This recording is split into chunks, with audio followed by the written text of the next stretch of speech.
Hi hello friends, అందరు ఎలా ఉన్నారు? బాగున్నారా? నేనైతే బాగున్నానండి. మీరు కూడా బాగుండాలని మనస్ఫూర్తిగా కోరుకుంటున్నాను.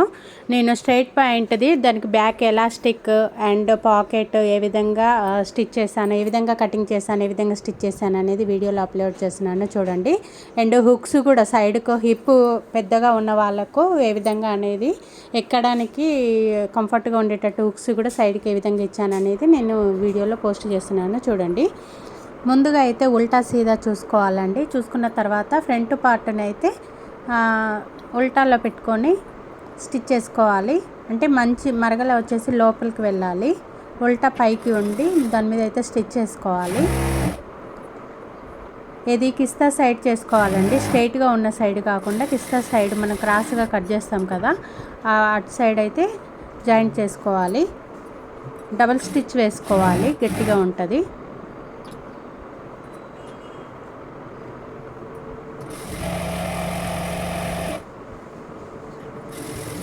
సేమ్ ఇదే విధంగా బ్యాక్ పార్ట్ని కూడా స్టిచ్ చేసుకోవాలి. బ్యాక్ని బ్యాక్ పార్ట్గా, ఫ్రంట్ పార్ట్గా అయితే ఇండివిజువల్గా అయితే మనము స్టిచ్ చేసుకోవాలి.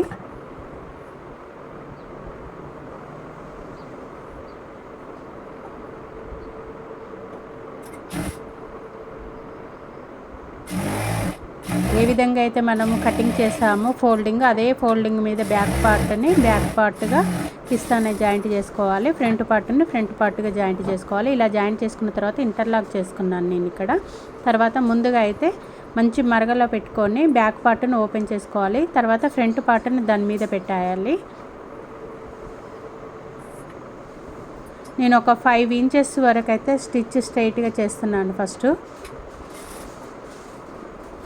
ఎందుకంటే మనము పైన 5 ఇంచెస్ వరకు అయితే బెల్ట్ పట్టికి తీసాం కదా, తర్వాత 2 ఇంచెస్ ఎక్స్ట్రా మళ్ళీ కొంచెం మన పాకెట్ పట్టి కంటే కొంచెం కిందికి ఉండాలి కదా, అంటే దాదాపు 7 ఇంచెస్ వదిలిపెట్టేశాను. అక్కడ 7 ఇంచ్ దగ్గర జస్ట్ రఫ్ పోసి తర్వాత 6 ఇంచెస్ అయితే మళ్ళీ గ్యాప్ ఇచ్చాను, ఎందుకంటే మన హ్యాండ్ పట్టనీకి పాకెట్ కోసము. తర్వాత అక్కడ చిన్న రఫ్ పోసుకొని స్ట్రైట్గా కింద జాయింట్ చేసుకుంటున్నాను.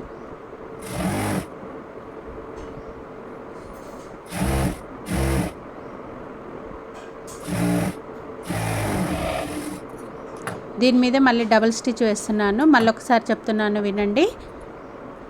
స్ట్రైట్గా పైనుండి కిందికి 7 ఇంచెస్ వరకు అయితే ఒక మార్క్ చేసుకొని అక్కడైతే రఫ్ పోసాను. ఇక్కడ మళ్ళీ సేమ్ 6 ఇంచెస్ వదిలిపెట్టేసి మళ్ళీ రఫ్ పోసి స్ట్రైట్గా అయితే స్టిచ్ మళ్ళీ తీసుకున్నాను. డబుల్ స్టిచ్ చేయడం వల్ల ఏమవుతుంది అంటే మనకు ఊడిపోదు అన్నట్టు.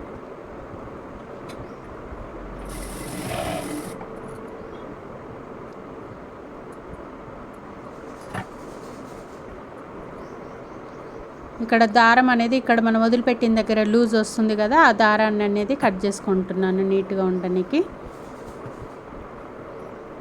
తర్వాత ఇక్కడ పాకెట్ జాయిన్ చేస్తున్నాను చూడండి, గమనించండి. ఇది చాలా ఇంపార్టెంట్ మన ప్యాంటుకు. Front part side first joint పైకి ఉంది కదా మనకు ఫ్రంట్ పార్ట్, ఆ ఫ్రంట్ పార్ట్కు 1 లేయర్ ఉంటుంది కదా, 2 జాయింట్ చేసాం కదా back part front part. Back పార్ట్ని పట్టుకోకుండా ఓన్లీ ఫ్రంట్ పార్ట్కే పైన వచ్చేసి ఒక 3 ఇంచెస్కి వదిలిపెట్టేసి స్టిచ్ చేస్తున్నాను. ఎందుకంటే అది పట్టికి మలుసుకొని పోతుంది కదా పైన నడుము పట్టికి, అందుకే 3 ఇంచెస్ వదిలిపెట్టి ఓన్లీ ఫ్రంట్ పార్ట్కే మనకు ఏదైతే పాకెట్ తీసుకున్నామో అది జాయింట్ చేస్తున్నాను. తర్వాత దీన్ని అణిగే కుట్టు అయితే కుడుతున్నాను పక్కకని, అంటే పాకెట్ దాని మీదకి వచ్చేటట్టు కుడుతున్నాను. మనం పాకెట్కి సపరేట్ క్లాత్ తీసాం కదా, ఆ క్లాత్ మీద వచ్చేటట్టు అయితే స్టిచ్ చేశాను. తర్వాత ఇంకో చివర అయితే ఏదైతే చివర ఉన్నదో అది బ్యాక్ పార్ట్కు ఇంకో లేయర్ ఉంటుంది కదా, ఫ్రంట్ పార్ట్కు ఫస్ట్ మనం ఒక లేయర్ తీసాం కదా, ఇది ఇంకో లేయర్ బ్యాక్ పార్ట్ లేయర్కి అయితే తీసుకుంటున్నాను. సేమ్ ఈక్వల్గానే పట్టుకోవాలండి. అక్కడ 3 ఇంచెస్ పైన అయితే వదిలేసాం కదా, అక్కడ నుండే మళ్ళీ జాయింట్ చేయాలి.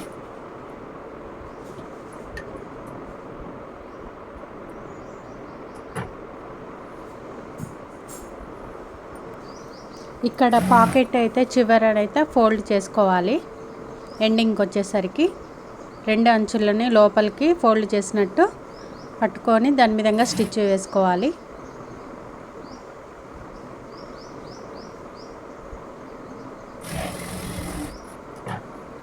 తర్వాత దాని కింద అయితే ఏదైతే క్లోజ్ ఉంటుందో పాకెట్ది దాన్ని క్లోజ్ చేసేయాలి.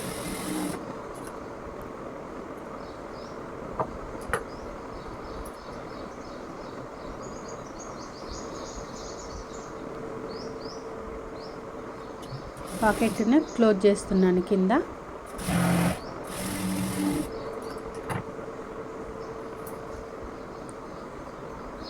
తర్వాత మనకు ఇప్పుడు బ్యాక్ సైడ్ స్టిచ్ వేసుకుంటూ రావాలండి. ఫ్రంట్ సైడ్లో అంటే సీదా సైడ్లో స్ట్రైట్గా ఇప్పుడు బ్యాక్ది అయితే ఏదైతే మనం క్లోజ్ చేసామో అక్కడ కుట్టుకుంటూ వచ్చి మనం 6 ఇంచెస్ అయితే ఏదైతే గ్యాప్ ఇచ్చామో అక్కడ చిన్న రఫ్ పోసుకొని మళ్ళీ బ్యాక్ మీదనే రావాలి, ఓపెన్లో రావద్దు. 2 క్లోజ్ కాకుండా చేయి పట్టేటట్టు చూసుకొని మళ్ళీ అక్కడ మన 6 ఇంచెస్ దగ్గర పైన కింద కొంచెం రఫ్ పోసుకుంటే మనకు పాకెట్ అనేది స్టిఫ్గా ఉంటుంది అన్నట్టు. మనం ఎంత ఫోర్స్ తోటి అందులో హ్యాండ్ పెట్టినా కానీ అది చినిగిపోదు అక్కడ.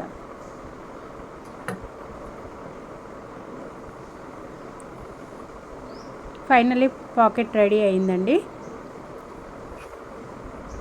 తర్వాత పాకెట్ని కదలకుండా ఉండడం కోసం ఫ్రంట్ సైడ్ లూజ్ కుట్టు పెట్టేసి దాన్ని కుడుతున్నాను. ఎందుకంటే మనము ఇక్కడ బెల్ట్ పట్టి సపరేట్ వేయట్లేము, దీనికే డైరెక్ట్ తీసుకున్నాము కాబట్టి అది కదులుతూ ఉంటుందని చెప్పేసి నేను దాన్ని అయితే ఒక లూజ్ కుట్టు వేసాను. తర్వాత నడుం భాగానికి పైన ఒక 1/2 ఇంచ్ అయితే ముందుగా అయితే ఫోల్డ్ చేసుకుంటున్నాను.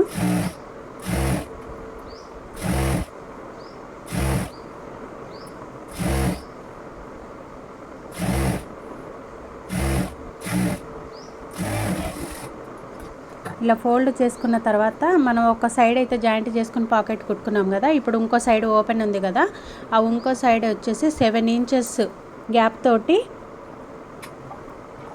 కొంచెం స్టార్టింగ్ రఫ్ పోసేసి కిందికి స్ట్రైట్గా జాయింట్ చేసుకుంటూ వెళ్ళాలి. ఈ లేడీస్ పాయింట్కి 1 సైడ్ పాకెట్ సరిపోతుందండి.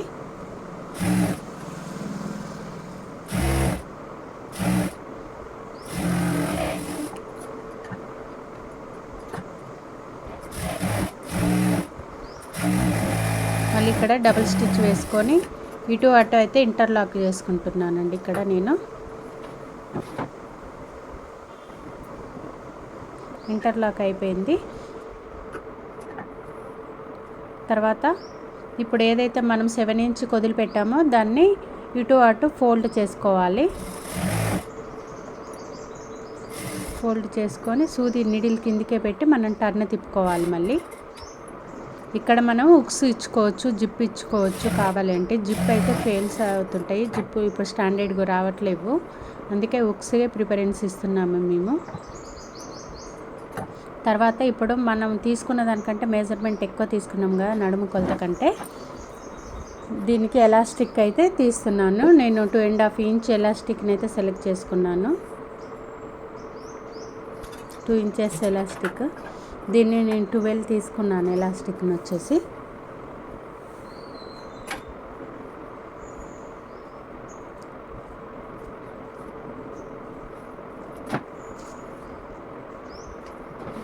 తీసుకున్నాను. ఇది బ్యాక్ సైడ్ ఏ విధంగా కుట్టాలనేది ఇక్కడ జూమ్ చేసుకొని చూడండి. ఫస్ట్ అయితే మన బ్యాక్ పార్ట్ ఉంటుంది కదా, సైడ్ జాయింట్ చేసుకుంటాం ఫ్రంట్ బ్యాక్, మన పాకెట్ సైడు అక్కడ చిన్నగా ఫస్ట్ అయితే ఒక మనం ఫోల్డ్ చేస్తే 2.5 ఇంచుకి అయితే క్లాత్ ఇది ఉంటుంది కదా, అంత క్లాత్ వదిలిపెట్టేసేయాలి ఫస్ట్ పైన. తర్వాత ఎలాస్టిక్ కదలకుండా అయితే ఒక స్టిచ్ ఇచ్చుకోవాలి సైడ్లో. ఇక్కడ అర్థమవుతుందా, పాకెట్ సైడే ఇచ్చాను చూడండి మీకు ఐడియా కోసము. తర్వాత ఆ పైన మనం ఏదైతే వదిలిపెట్టిన 2.5 ఇంచ్ క్లాత్ ఉందో దాన్ని ఫోల్డ్ చేశాను. ఎలాస్టిక్ మీద కుట్టకుండా ఎలాస్టిక్ను లోపలికి అనుకుంటూ కుడుతున్నాను. ఇక్కడ గమనించండి, ఎలాస్టిక్ను కొంచెం కొంచెం లాగుకుంటూ మనం 2.5 ఇంచ్ తోటి ఫోల్డింగ్ చేసుకుంటూ వస్తున్నాను. ఎలాస్టిక్ మీద మాత్రం స్టిచ్ చేయట్లేను, ఎలాస్టిక్ మీద చేస్తే మళ్ళీ ఎలాస్టిక్ మనకు మూవబుల్ కాదన్నట్టు, దానికి మూమెంట్ ఉండదు కదా ఎలాస్టిక్ మీద స్టిచ్ చేస్తే, అందుకే ఎలాస్టిక్ మీద స్టిచ్ చేయకుండా పైన క్లాత్ని కిందికి ఫోల్డ్ చేసుకుంటూ వస్తున్నాను. బ్యాక్ సైడ్ మనము కొంచెం 2 ఇంచెస్ పైకి ఎత్తు ఎక్కువ తీసుకోవడం వల్ల చిన్న కుచ్చు వస్తుందండి మనకు. ఆ సెంటర్ జాయింటింగ్ ఇటు అటు ఒక కుచ్చు పెట్టుకోవాలి. తర్వాత ఇక ఎలాస్టిక్ చివరి వరకు వచ్చింది, ఎలాస్టిక్ కదలకుండా మళ్ళీ దాని మీద ఇంకో స్టిచ్ అయితే ఇక్కడ చివర్లో వేస్తున్నాను. ఇది బ్యాక్ పార్ట్ మనం ఎలాస్టిక్ పెట్టాము.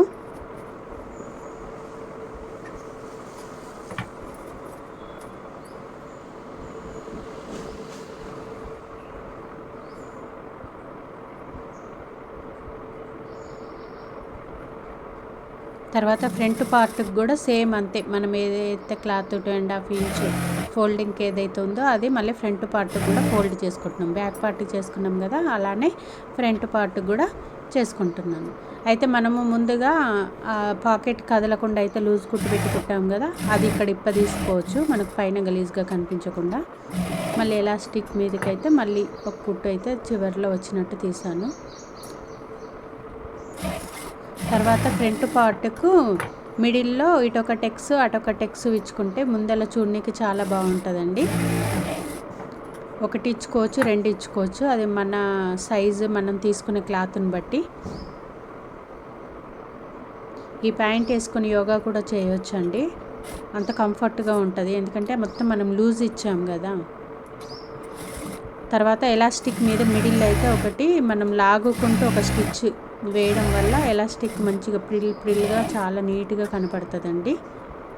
అవసరమైతే పైన ఒకటి ఇంకా కింద ఒకటి కూడా వేసుకోవచ్చు, కాకపోతే ఎలాస్టిక్ గుణము సాగే గుణము ఇదవుతుంది అని చెప్పేసి నేను మిడిల్ ఒకటి మాత్రమే వేసాను. తర్వాత ఇక కింద జాయింట్ చేసుకోవాలండి, ఇంతే అండి ఇది. అయితే ముందు అయితే ఇక్కడ కింద లెగ్స్ దగ్గర అయితే మనం ఫోల్డ్ చేసుకోవాలి. మన హైట్ని ఇక్కడ చెక్ చేసుకొని కూడా దాన్ని బట్టి మనము ఇక్కడ ఫోల్డింగ్ పట్టి తీసుకోవచ్చు. మనం ఎక్స్ట్రానే తీసుకున్నాం కాబట్టి మనము ఎంత ఫోల్డింగ్ ఇచ్చినా ఇక్కడ పర్వాలేదు. అయితే ఒకసారి అయితే చెక్ చేసుకోవాలి ఇక్కడ హైట్ని మాత్రం ఈ కాలు పట్టి ఇచ్చేటప్పుడు.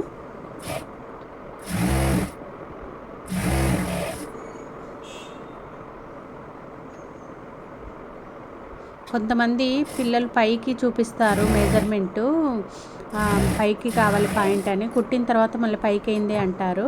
వేసుకునే తీరులో మనకు కింద నుండి కొలత ఇస్తారు, వేసుకున్న తర్వాత మళ్ళీ పైకి తొడుగుతుంటారు పాయింట్లని. దాన్ని బట్టి ఒక 1 ఇంచ్ ఎక్స్ట్రా తీసుకోవడమే బెటర్ కొలత ప్రకారము. తర్వాత వాళ్ళు వేసుకున్నాక పొడవైంది అంటే మళ్ళీ ఇంకొక ఫోల్డింగ్ చేసుకోవచ్చు, నష్టం ఏమీ లేదు. తర్వాత మనకు ఇక్కడ కాల్ రౌండ్ వచ్చేసి 14 ఇవ్వాలి. కింద లూజు వచ్చేసి కాలు దగ్గర 14 రావాలండి. అంటే నేను 7 చూసుకొని దాన్ని బట్టి ఫ్రంట్ పార్ట్ బ్యాక్ పార్ట్ ఈక్వల్గా పెట్టుకుంటూ స్టిచ్ చేసుకుంటూ వెళ్తున్నానండి. 1.5 ఇంచ్ ఈక్వల్గా. ఇక్కడ సెంటర్ దగ్గర మనము కరెక్ట్ ఇక్కడ ప్లస్ గుర్తు రావాలండి. మళ్ళీ తర్వాత ఇక్కడ కింది నుండి అలానే తీసుకొని వెళ్తున్నాను, అంటే కొన్నిసార్లు సాగే గుణం ఉంటుంది అన్నట్టు. ఒక కాలు పైకి ఒక కాలు కిందికి వస్తుంటుంది, అట్నే స్ట్రైట్గా జాయింట్ చేస్తే ఇలా ఏ పార్ట్కి ఆ పార్ట్, ఏ కాలుకి ఆ కాలుకు ఈ విధంగా మనం స్టిచ్ చేయడం వల్ల మనకు నీట్గా ఉంటుంది అన్నట్టు. మనకు అక్కడ సెంటర్లో కూడా కిస్తా దగ్గర ప్లస్ గుర్తు వస్తుంది. ఈ విధంగా కింద 2 పాదాల దగ్గర సేమ్ వచ్చిందా అనేది చూసుకొని ఇంకోటి అయితే డబల్ స్టిచ్ అయితే చేసుకోవాలి.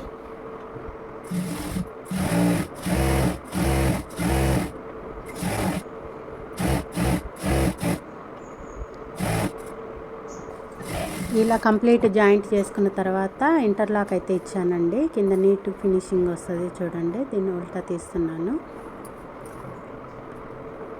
మనకు సెంటర్లో మనకి ఇస్తా దగ్గర ప్లస్ పాయింట్ వచ్చిందా, ఎలాస్టిక్ నీట్గా అనిపిస్తుందా, మన పాకెట్ కంఫర్ట్గా ఉందా అనేది మొత్తం అయితే నేను చెక్ చేస్తున్నాను. చూడండి ఎంత నీట్ ఫినిషింగ్ వచ్చిందో కదా. అయితే మనకి ఇక్కడ ఉక్స్ పెట్టుకునే దగ్గర టాకా పట్టి దగ్గర మనకు ఉక్స్ పెట్టుకున్న తర్వాత నడుము దగ్గర టైట్గా ఉన్నప్పుడు ఆ గ్యాపుల నుండి స్కిన్ అనేది కనిపించకుండా నేను దీనికి చిన్న పట్టి అయితే తయారు చేస్తున్నానండి, ఉక్స్ పట్టిని. ఆ పట్టి అనేది మనకు వెనుక మనకి ఎలాస్టిక్ అయితే ఏదైతే ఉందో దానికైతే నేను అటాచ్ చేస్తున్నాను. అప్పుడు మనం ఉక్స్ పెట్టిన తర్వాత ఆ గ్యాప్లో అనేది మన స్కిన్ కనపడకుండా మనకు అది ఆ క్లాత్ అనేది కవర్ చేస్తుంది ఫ్రెండ్స్. ఓకేనా, ఇంతే అండి ఈ వీడియో అయితే. ఈ వీడియో ఎలా అనిపించింది, మీకు నచ్చితే మాత్రం లైక్ చేయండి, షేర్ చేయండి అండ్ సబ్స్క్రైబ్ చేసుకోండి. ఇలాంటి మరెన్నో మంచి మంచి వీడియోస్తో మళ్ళీ నేను మీ ముందుకు వస్తాను. మీరు నాకు లైక్స్ ఇస్తుంటేనే నాకు ఎంకరేజింగ్గా ఉంటుందండి. ఎలా ఉందో కూడా వీడియో నాకు కామెంట్లో చెప్తుంటండి సిస్టర్, అప్పుడే కదా నాకు తెలుస్తుంది ఇంకా మంచిగా వీడియో చేయాలనిపిస్తుంది. ఓకేనా ఫ్రెండ్స్, మీరు అందరూ చూసిన వాళ్ళందరూ ప్రతి ఒక్కరు లైక్ ఇస్తారనే ఆశతోటి ఈ వీడియోని క్లోజ్ చేస్తున్నాను. మరొక మంచి వీడియోతో మళ్ళీ కలుస్తాను. ఓకేనా ఫ్రెండ్స్, బాయ్.